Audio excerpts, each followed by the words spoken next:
Parece estar tudo a postos. Meus amigos e amigas, no vídeo de hoje abro uma nova série na qual irei passar a apresentar os discos que, direta ou indiretamente, tiveram a interferência de alguém com quem eu convivi durante bastantes anos, tendo crescido juntos, dada a grande proximidade que havia entre nós. Por isso, optei por chamar esta série O Meu Amigo e Vizinho. Ele chama-se Lourenço e gostaria aqui de lhe deixar um abraço especial e sincero. Se alguma vez ele vir e ouvir estes vídeos, fica a saber que um deles é dedicado a ele.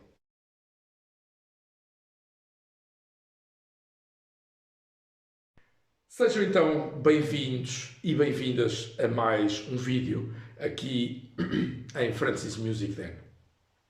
Um canal feito por um colecionador de discos e entusiasta por música que estou aflito da garganta, ainda a recuperar de uma gripe, por isso peço desculpa. Mas eu, colecionador de discos e entusiasta de música, que optou por partilhar a sua paixão através de histórias contadas e vividas na primeira pessoa. Como histórias é o que mais colecionamos na vida, não é mesmo? Porque não contá-las, não as deixando morrer. As que conto aqui materializam-se todas em discos e que hoje fazem parte da minha coleção. Faz sentido para vocês? Espero que sim. Antes de avançarmos para a história de hoje, propriamente dita, digo já que, tal como poderão ver, não estou na minha residência habitual. Estou numa habitação secundária, perdida no interior de Portugal. Eu já vos falei disso em outras ocasiões, não é mesmo? Por isso, não é nenhuma novidade para quem acompanha este canal. Tive, contudo, de trazer comigo bastante material, nomeadamente de suporte, de forma a poder trabalhar nos vídeos de acordo com o calendário a que eu me propus. Ora, Lisboa foi, desde que eu me conheço como gente, a minha residência. Apesar de utilizar esta propriedade para férias, um ou outro fim de semana, não é? Gostaria, no entanto, de um dia mudar-me para aqui, isto num futuro bastante próximo, e tentar recuperar este lugar, tornando-o viável economicamente e também mais confortável e apelativo. Sobretudo para este meu hobby. Mas dizia eu que a minha residência em Lisboa é habitada por mim praticamente desde que nasci. Portanto, há 53 anos. Eu nasci em dezembro de 1969 e fui viver para lá em fevereiro de 1970. Portanto, com 2 meses. Ora, isto permitiu-me conhecer todas as pessoas que foram habitando aqui o prédio. Desculpem, lá o prédio. Eu estou a reportar-me a Lisboa, pois estou atualmente num outro lugar. E ao longo de mais de 50 anos tive muitos vizinhos e de praticamente todas as faixas etárias. Afinal de contas, são 10 pisos, com fração direita e esquerda, aliás, ao contrário, direita e esquerda. Por outro lado, a larga maioria das famílias que foram habitando cada uma dessas frações, hoje em dia, mais nenhuma daqueles tempos habita lá. Enfim, a vida é assim mesmo, tratando-se de uma renovação constante, não é? As pessoas mudam e vão e vêm. Eu sempre tive uma grande facilidade em estabelecer amizades, confesso. Talvez fruto da minha grande capacidade de socialização e por ter uma família bastante grande, conseguindo estabelecer conexões quer com pessoas de mais idade, quer com os mais novos. Eu estou a lembrar-me que isso mesmo foi falado com um dos meus primos, agora recentemente na Páscoa, em reunião de família. Comentei até que eu era uma verdadeira prostituta social. Ora, no meu prédio eu tinha algumas pessoas da minha idade, por vizinhos, que ainda viveram lá por alguns bons anos. Tenho a porta a bater. E não eram poucas as vezes em que frequentávamos a casa uns dos outros para brincar. Ou até em festas de aniversário. Reparem, um condomínio é uma comunidade, certo? Então, era dessa forma que socializava, zelando cada um pelos interesses do próprio condomínio. Não havia redes sociais, as brincadeiras eram normalmente nas ruas e as festas de aniversário eram em casa. Eu fui, entretanto, abrir a porta, porque senão era uma barulheira tremenda. Mas das 18 ou 19 famílias que habitavam no meu prédio, eu tinha como companhia um rapaz do quarto andar direito, chamado Pedro, e, sobretudo, um rapaz do quinto direito. Portanto, mesmo por baixo de mim, que moro no sexto andar direito. O Lourenço. Apesar de termos idades diferentes, havia mais proximidade com ele. E não eram poucas as vezes que eu e o Lourenço descíamos as escadas para ir jogar computador para a casa do Pedro, que tinha um ZX Spectrum e muitos jogos.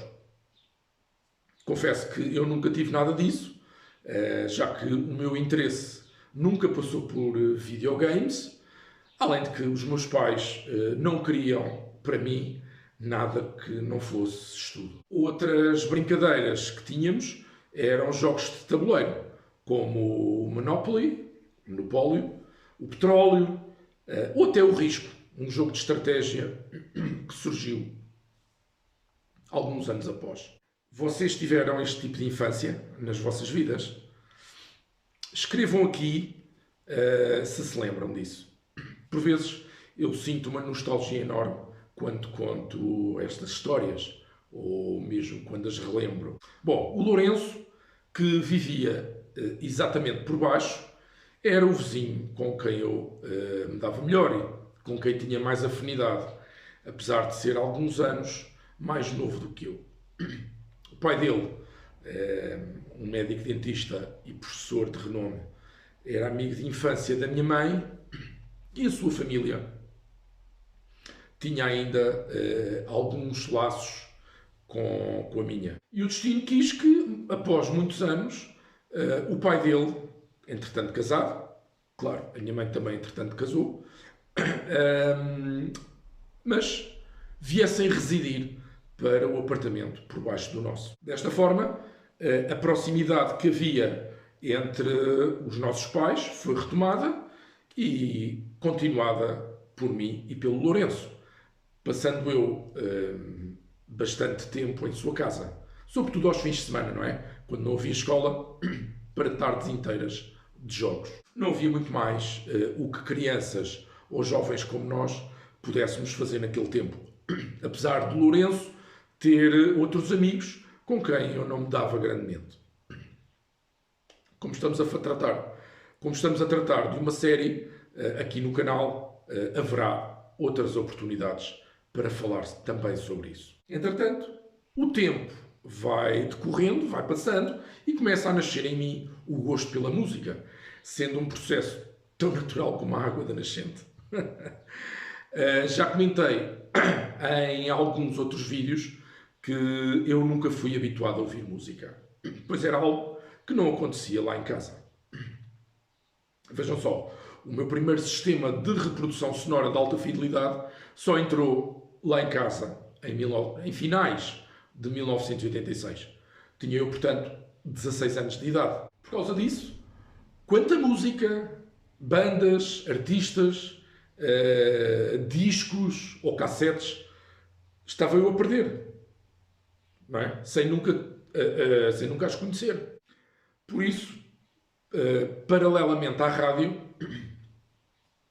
que se tinha tornado então na minha fonte de audição privilegiada, era sobretudo em casa do meu amigo e vizinho Lourenço que eu poderia ouvir música de vez em quando. Lá sim, respirava-se música. Mas também os pais do Lourenço eram bem mais novos do que os meus e tinham meios para poder satisfazer as necessidades de música. Eu recordo bastante bem serem apaixonados por música clássica, sobretudo o pai, e também, sobretudo, ópera, que a mim não me dizia nada. Talvez por me ter habituado, entretanto, ao que ouvia na rádio, não sei dizer, e que era essencialmente pop. De facto, não sei bem por que razão eu não apreciava clássica e ópera. Esse gosto surgiu muito mais tarde, já em pleno século XXI. E consigo recordar também, um pouco, alguns dos discos que via lá em casa, adicionalmente aos de música clássica. Mas nem o Lourenço tinha autorização para mexer no sistema sobretudo nos giradiscos, no sistema dos pais, e eu muito menos. Aliás, nem queria, para não arriscar estragar alguma coisa. Lembro-me, no entanto, de ver Rod Stewart, o Body Wishes, ou seria o Infatuation. Bom, um destes dois, ou os dois. Cat Stevens, mas não me lembro de qual, ou quais. O Harvest, de um disco clássico, não é? De Neil Young. Misplaced Childhood, de Marillion, e Rio, um disco muito conhecido de Duran Duran. Mas os pais do Lourenço ouviam mais cassetes do que discos de vinil, cujos giradiscos era um Torrens da linha clássica. As cassetes têm a grande vantagem de não ocuparem muito espaço, não é? Podendo ser facilmente transportadas de um lado para o outro. Quando eu comecei a descobrir e a apreciar música, a partir talvez de 1982, eis que o pai do meu amigo começa a interessar-se por CDs, tendo sido até um dos primeiros em Portugal a ter um leitor de compact discs. Também já falei disto em outros vídeos. O tempo foi entretanto passando e, fruto de novas amizades e companhias, afastámos-nos mais. Eu estudei sempre em escolas diferentes das dele e, além disso, eu sou 2 anos mais velho do que o Lourenço. Assim, passámos também a desenvolver gostos musicais diferentes. Em 1985, o Lourenço convence-me a repartir com ele a aquisição da caixa live de Bruce Springsteen, que já apresentei aqui no canal, tendo falado especificamente sobre ela.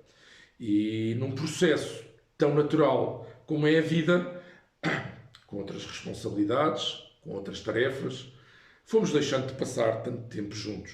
Mas ficou sempre uma boa amizade, não é? Que perdurou ainda por muitos anos. Nos nossos aniversários, quer meu, quer dele, oferecíamos presentes um ao outro, bem como no Natal. O contacto passou, contudo, praticamente a resumir-se a um ou outro fim de semana, bem como alguns dias de férias. Isto na medida em que tanto eu como ele fomos estudar para fora de Lisboa. Em 1989, recebo como presente de aniversário, da parte de Lourenço, um disquinho que ele veio oferecer-me antes de sair para a ceia de Natal em casa dos seus avós maternos, que eu também conhecia. O meu aniversário é 24 de dezembro, pelo que nada mais normal nessa época do que as celebrações natalinas em família. Ora, isto traz-nos finalmente ao disco de hoje, que é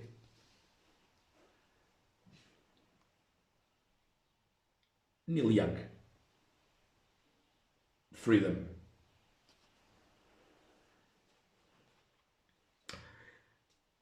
Quem de vocês o tem? Gostam? Eu gosto imenso. Apesar de, naquele tempo, não saber nada de nada sobre o músico, à exceção do nome. E claro, recordo de recordar ver o álbum Harvest em casa de Lourenço, que pertencia à mãe dele. Aliás, ainda hoje conheço bastante pouco os discos de Neil Young, à exceção dos que tenho. Sei que Neil Young tem discos. Tentar chegar mais para aqui. Não vi. Está melhor? Não fujas, Neil Young. Sei que ele tem discos muito aclamados, tal como, por exemplo, After the Gold Rush ou do Ao Vivo, The Rust Never Sleeps. Para hoje, contudo, trago-vos este Freedom. E uma grande curiosidade é que esta minha cópia é uma prensagem alemã da Reprise Records, ou Reprise Records, uma subsidiária da Warner Communications, ou Warner Music. Aliás, o disco foi lançado pela Reprise apenas no mercado norte-americano. Todos os restantes foram em nome da Warner. Neil Young é canadiano e apelidado como o padrinho da música grunge, uma corrente sonora e musical que surgiu nos Estados Unidos em finais da década de 80 e que durou até à primeira parte da década de 90 e cujo expoente máximo dessa sonoridade era representado por bandas como Nirvana, Pearl Jam, Soundgarden ou até Alice in Chains. Ajeitar melhor a câmera. Tem uma carreira musical enorme e extensa que vem desde os anos 60 do século passado, tendo feito parte de bandas tão icónicas como Crosby, Stills, Nash & Young e quer com a sua própria banda, os Crazy Horse. Bom, isto tudo são conhecimentos muito superficiais e nada mais do que isso. Como eu disse, tenho pouco conhecimento da sua música, tirando a dos discos que existem na minha coleção. Aqui neste Freedom, que é o 17º disco da sua carreira, Neil Young toca um rock americano bastante acústico, com alguns contornos ácidos e cortantes.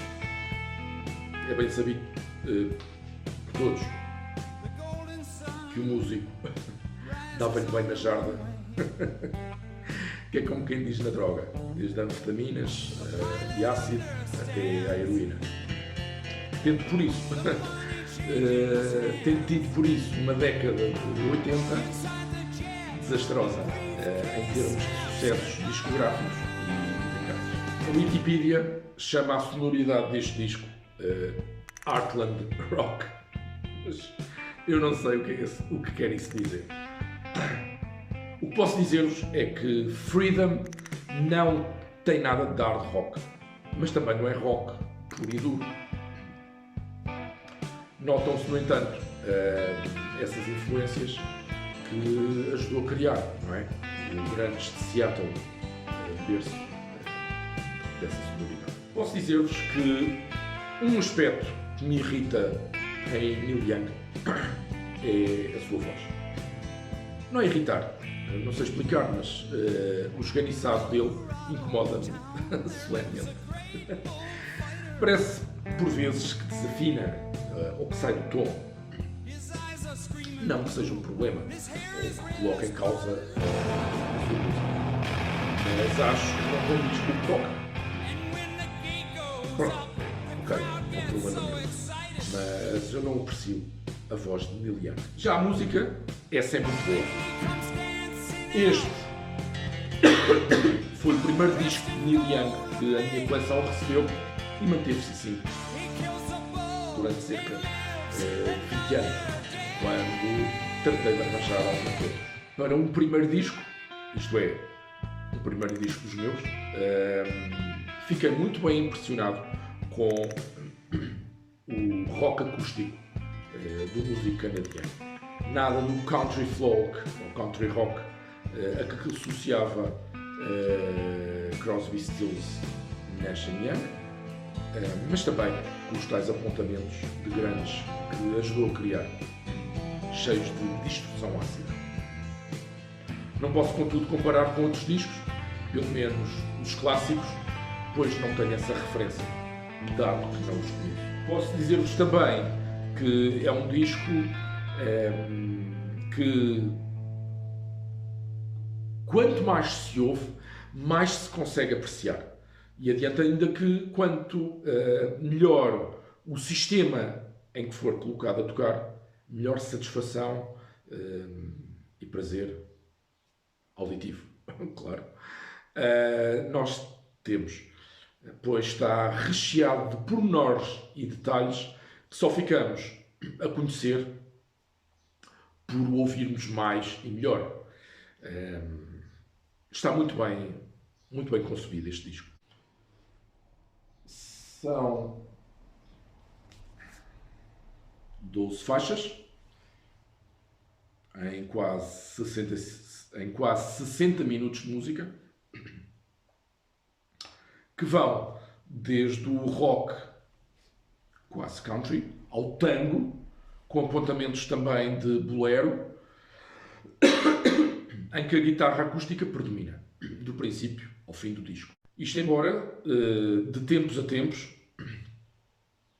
quer dizer, em uma ou outra música, termos aquela eletricidade ácida e absolutamente distorcida, e que são mais vincadas do que o habitual, não é? Fazendo-nos lembrar a razão de Neil Young ser apelidado de padrinho do grunge.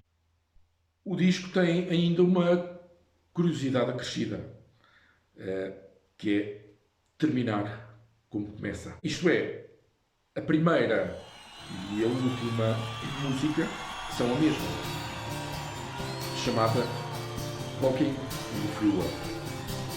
São duas versões da mesma música, na qual a primeira, o que abre o disco, é tocada apenas por Neil Young, sendo, portanto, uma versão acústica e captada ao vivo. A reprise fecha o álbum, é eletrificada, tocada pelos Crazy Horse. E, portanto, tem a tal distorção diabólica a fazer lembrar uma espécie de Nirvana. E olha, eu não suporto Nirvana, ok? Mas esta Rockin' in the Free World é a minha preferida. E para mim é que se destaca de todo o disco. O resto do álbum é, como eu disse, muito bom, muito consistente. acho que só existe uma única que eu ofereci, mas que não serve de argumento para desmerecer um disco como este. É a faixa Hanging on the Wing, do lado. Se por acaso vocês não têm este Freedom e apreciam Neil Young, penso ser obrigatório ter. E será bastante recompensado. Para quem o tem, pergunto se vocês concordam com toda esta minha apreciação.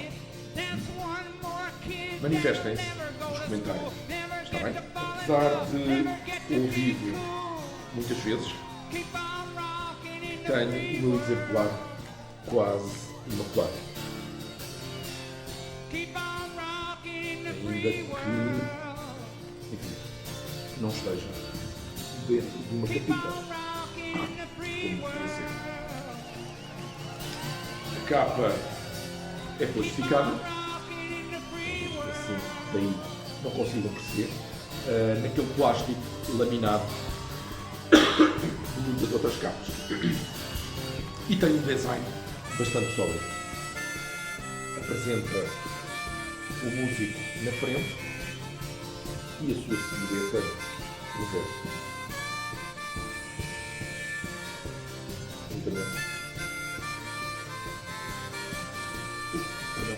Pelo gesto. Juntamente aqui com o track listing e aqui pormenor das referências de identificação de cada formato: vinil, cassete e CD.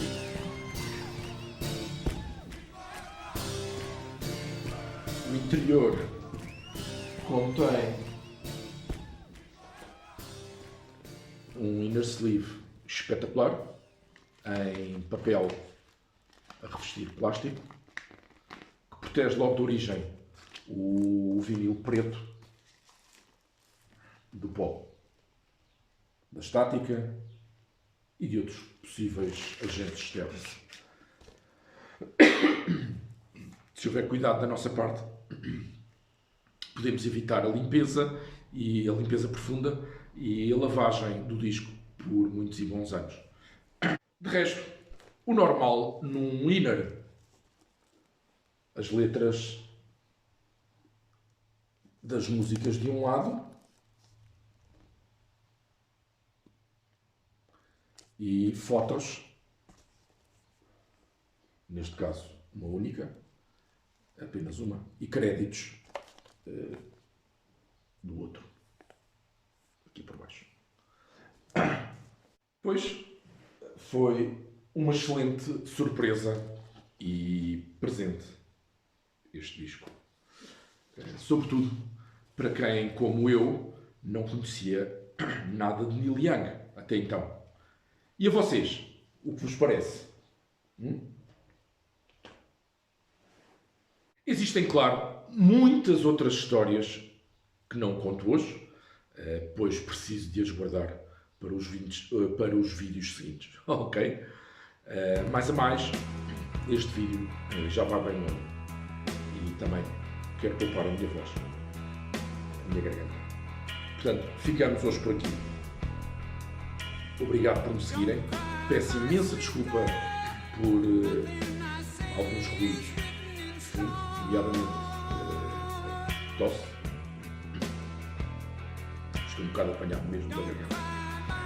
Obrigado por me seguirem e acompanharem esta minha jornada de colecionador. Boas audições e encontramos no próximo vídeo.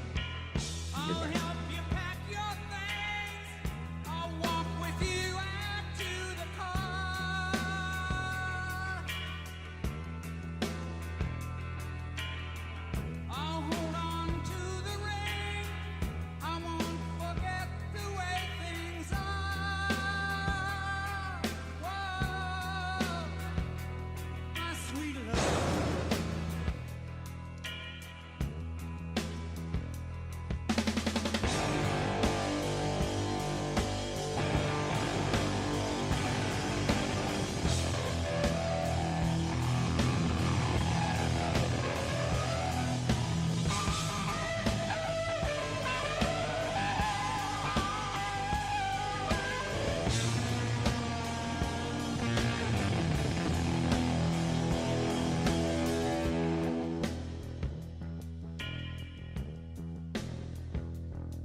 sweet love.